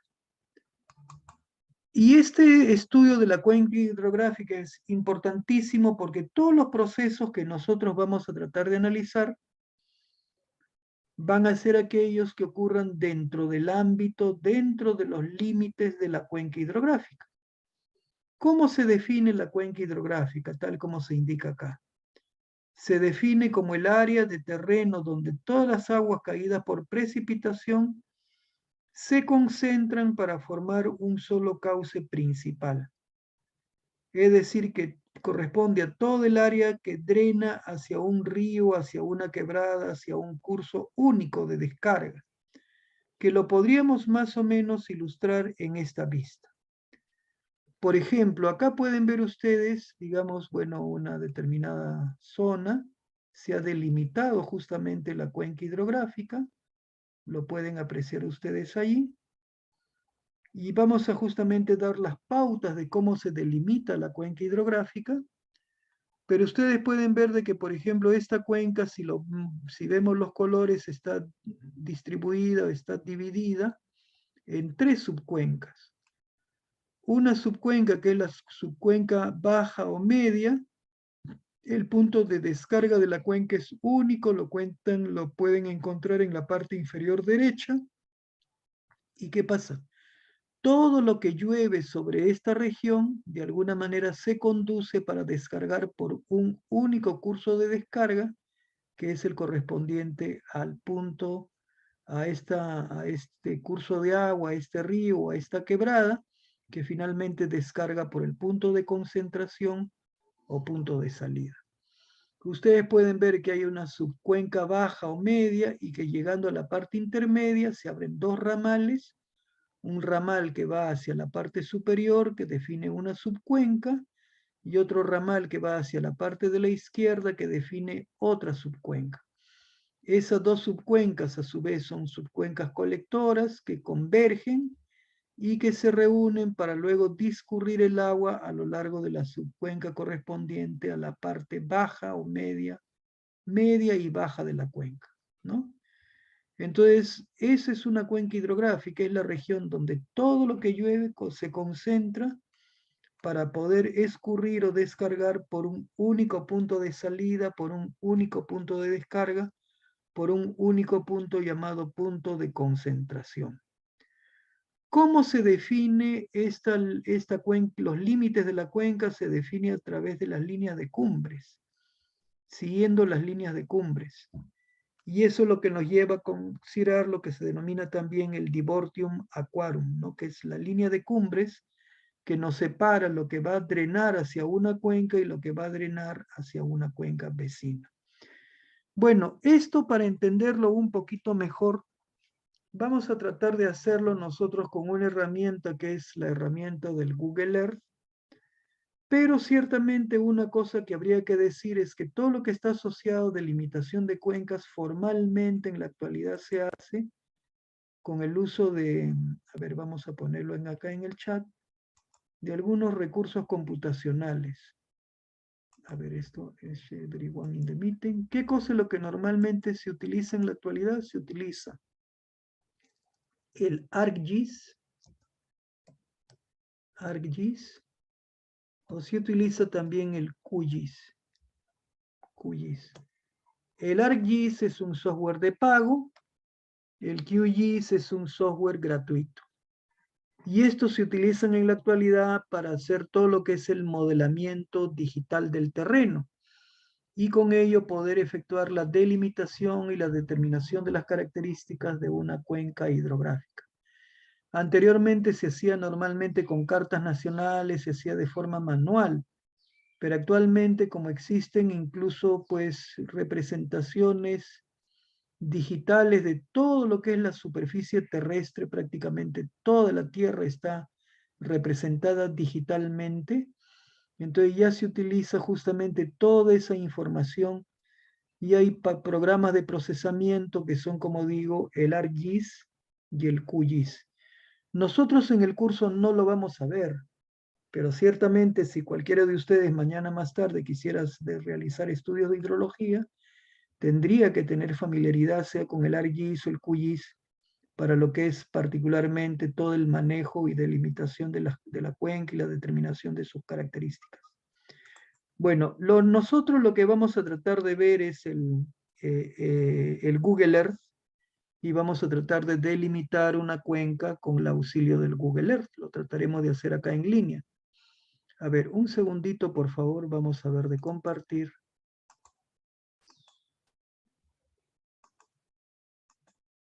Vamos a compartir toda la pantalla. Share screen. Compartir toda la pantalla.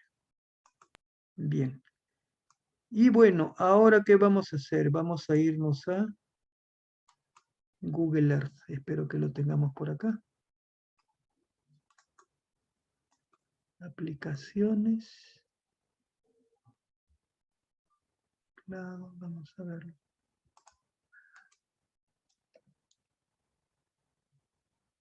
Google Earth Pro.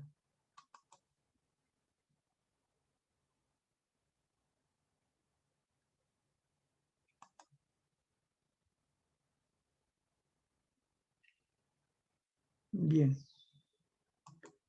Y vamos a buscar por acá Matucana. Vamos a irnos a Matucana. Matucana. Buscar.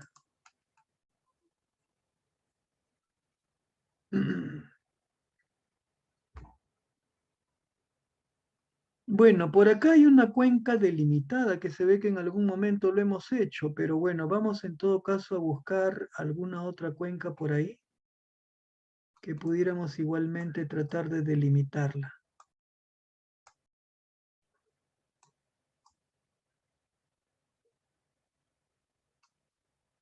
Vamos a ver si encontramos algo más o menos entendible, fácil de ver.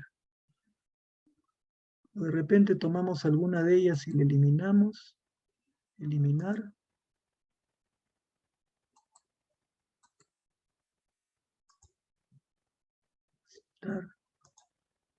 Sí, vamos a eliminar esto, ¿ya? Eliminar.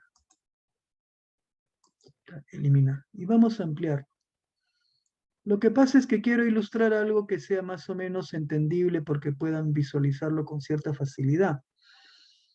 Por ejemplo, acá pueden ver ustedes, y creo que lo pueden apreciar con cierta claridad, es una cuenca bastante bien definida, ¿no? Porque, por ejemplo, si yo tengo un punto, o sea, si yo veo toda esta región que por acá está, que la podemos recorrer más o menos así, como lo estamos recorriendo con la mano, con esta manito estamos recorriendo, pueden ver que toda esa zona, de alguna manera, aporta a un curso principal, que es el curso que se encuentra en la parte baja, y que drena por donde se encuentra esta marca de posición, ¿no? Entonces ustedes pueden ver que incluso por acá hay una serie de pequeños ramales para un lado, para el otro, pero que todos ellos drenan a un curso principal y ese curso principal tiene un único punto de salida, un único punto de descarga. Entonces, ¿qué cosa es lo que vamos a querer hacer acá? Lo que queremos hacer no es otra cosa sino delimitar la cuenca. Entonces lo que vamos a hacer es tratar de dibujar un polígono. Añadir polígono. Entonces vamos a ver acá estilo color. El área, vamos a ponerle un color así, digamos. Aceptar. Y vamos a bajar la opacidad para que, digamos, sea algo transparente. Ahí estamos en cuánto, en 70 y tantos. Vamos a bajarlo más. Bueno, dejémoslo ahí, aceptar. Y bueno, vamos a ubicar, ay, perdón, creo que no hemos hecho lo correcto acá, no importa.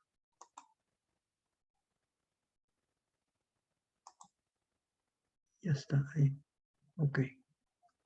Vamos a ver de delimitarlo entonces, ¿no? Bueno, esto podríamos situarnos acá en el punto de inicio y vamos a recorrerlo así. Vamos a recorrerlo así. Voy a hacer una delimitación bastante gruesa, ¿no? Porque simplemente acá lo que estoy haciendo es tratando de recorrer la cuenca, pero siguiendo más o menos lo que viene a ser pues las líneas de cumbres, ¿no? Aproximadamente por acá, digamos más o menos por acá, algo así. Creo que lo pueden ver ustedes. Como digo, no estoy yendo al detalle, simplemente estoy tratando de mostrar más o menos cómo se procede. Probablemente incluso puede haber bastante imprecisión en lo que estoy haciendo, pero la idea no es ir al detalle, sino ver el principio. Acá lo que estamos es tratando de recorrer la cumbre, ¿no? La cumbre, más o menos así, así, así, así. Por acá, por acá, por acá. Y bueno, por acá más o menos ya iremos bajando. Y finalmente llegaremos al punto inicial. Con esto que hemos hecho, hemos delimitado la cuenca. Aceptar. Entonces pueden apreciar ustedes que hemos hecho la delimitación de la cuenca. ¿Y eso qué dice? Quiere decir que todo lo que llueve dentro de esta región se conduce y descarga. Primero, todo se conduce hacia el curso principal y ese curso principal finalmente descarga a través del punto de salida. El punto donde está el puntero, el alfiler, es donde de alguna manera se está hablando del punto de salida o punto de descarga de la cuenca. Ahora, ciertamente yo podría encontrar algunas características. Por ejemplo, acá vamos a ver propiedades. Vamos a ver propiedades. Podríamos ver, por ejemplo, medidas. Y dentro de medidas podría ver, por ejemplo, en kilómetros, cuál es el perímetro. Esta cuenca tiene 17.9 kilómetros de perímetro. y tiene en área tiene 20.3 kilómetros cuadrados. O sea, ya con eso he determinado algunas características de esta cuenca. Ya sé cuál es su perímetro, ya sé cuál es su área. Y lo he hecho simplemente delimitándola con la ayuda del Google Earth en este caso, ¿no? No he hecho uso de otro recurso, sino simplemente el Google Earth, ¿no? Nada más. Entonces ahí, por ejemplo, ya tendríamos alguna información valiosa. ¿Cuál es el perímetro de la cuenca? ¿Cuál es el área de la cuenca? Ya la conocemos, ¿no? Entonces, bueno, aceptar. Listo.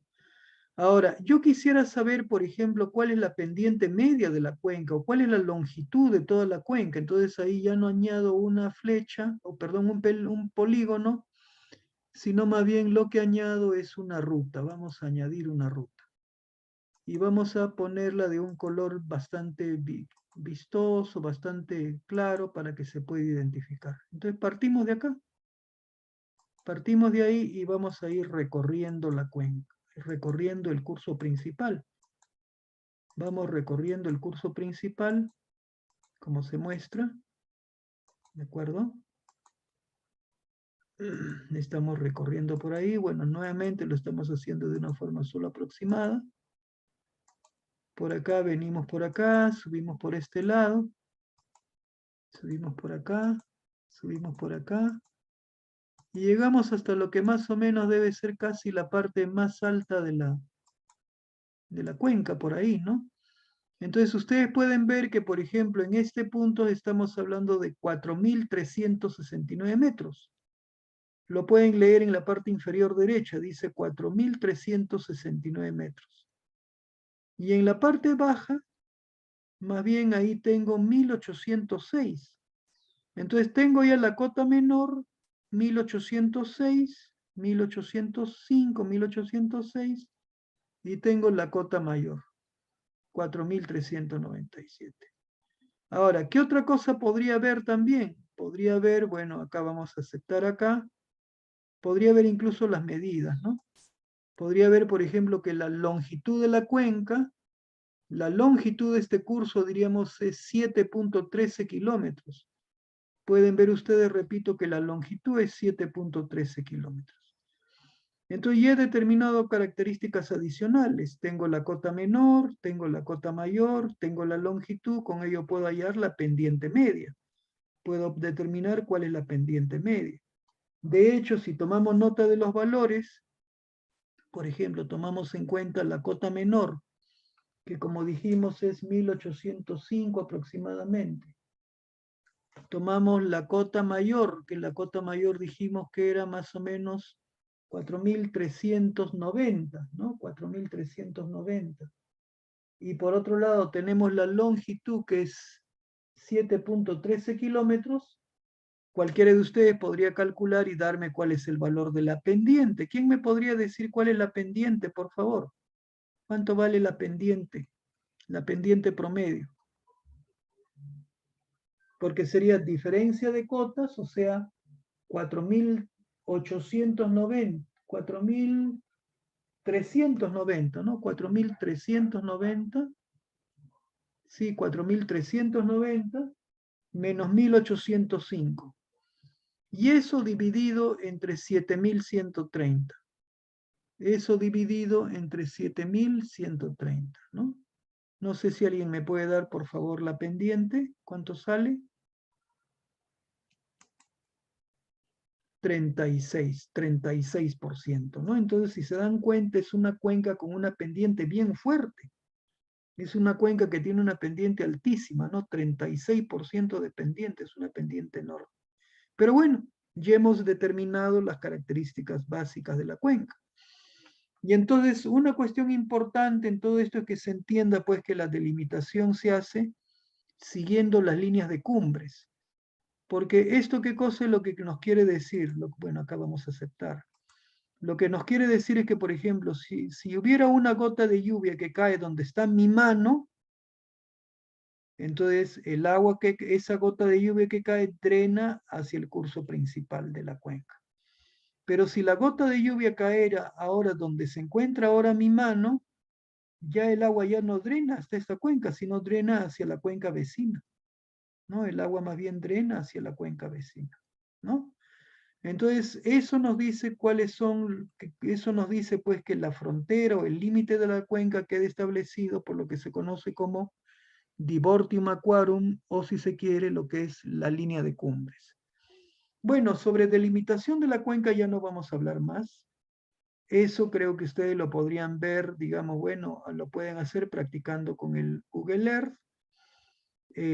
Lo podrían también ver si es que desean profundizar un poco más, viendo cómo se hace manejando la información digital y a través de programas como el QGIS o el ArcGIS, como ya se mencionó.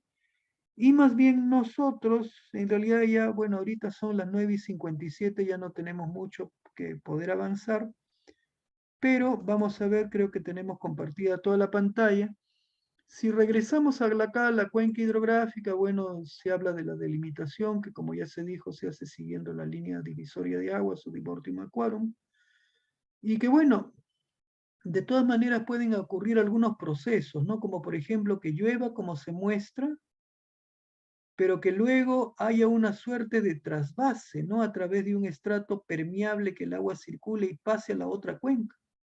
Esas cosas pueden ocurrir, pero eso ya sería un tema hidrogeológico y eso no lo vamos a ver en el curso. Ahora, también es importante señalar que si bien nosotros estamos hablando de la delimitación de la cuenca, y acá tienen ustedes, por ejemplo, un par de cuencas, por ejemplo, si yo tuviera una carretera y tengo que estudiar el sistema de drenaje para esta carretera, tendría que ver que hay un área churada que va a aportar aguas, pero que no pertenece a ninguna cuenca, y eso más bien habría de ser una intercuenca. Eso, repito, habría de ser una intercuenca. Bueno, entonces la delimitación de la cuenca ya lo vimos. Lo que nos faltaría o entrar a ver, pero eso ya será motivo de la siguiente clase, es las características físicas de la cuenca. ¿Qué características vamos a tener que ver?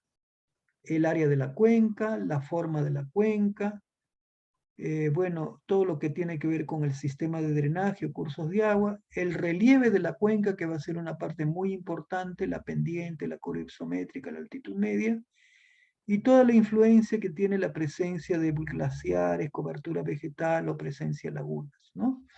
Y con eso estaremos completando lo que es la descripción de la cuenca hidrográfica.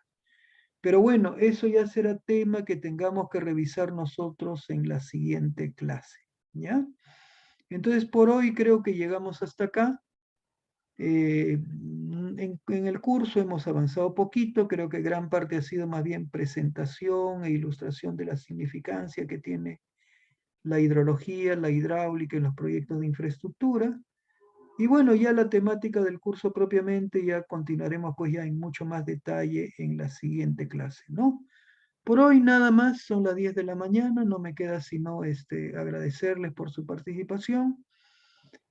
Una cosa también muy importante que no he mencionado es la participación activa de ustedes, ¿no? O sea, ojalá que haya una participación muy fluida, muy amplia, y que eso enriquezca el desarrollo de las clases, ¿no? No quisiera que esto se convierta en una suerte de simplemente de exposición monótona y de un solo sentido, ¿no? En el cual uno es el expositor y ustedes son los receptores de información y nada más, ¿no? Creo que el curso será mucho más rico y provechoso en la medida que haya pues la mayor participación activa de todos ustedes en el momento que gusten, o sea, no tengan ningún reparo en preguntar o de hacer cualquier precisión o aclaración en el momento que sientan que deben hacerlo, ¿ya?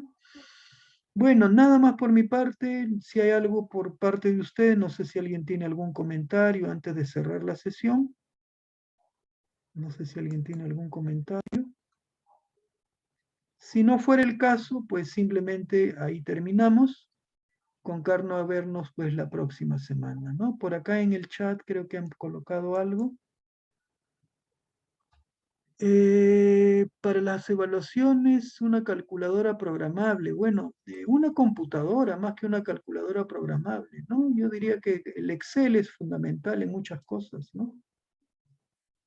Y como son, bueno, ahora, claro está una cosa que hay que ver y tengo que confirmarle si la evaluación será una evaluación presencial Y bueno, eso tengo que acordar con los demás docentes, digamos, qué recursos van a poder utilizar, ¿no? Yo pienso que lo mínimo debe ser calculadoras programables. Mi postura sería que debieran utilizar computadoras, pero no sé si eso estará habilitado o no, sobre eso les informaré, porque creo que ustedes deberían utilizar todos los recursos que van a utilizar en su quehacer profesional, ¿no? Y en su quehacer profesional, lógicamente van a tener una computadora a la mano. Pero bueno, veamos qué cosa es lo que se acuerda con los demás docentes, ¿ya? Bien, correcto. Bueno, muy bien, correcto. Entonces creo que eso es todo por hoy. Ahí nos quedamos y nos estamos viendo entonces la próxima semana. Nos vemos. Un buen resto de la semana para todos y hasta el próximo jueves, Dios mediante. Nos vemos. Gracias.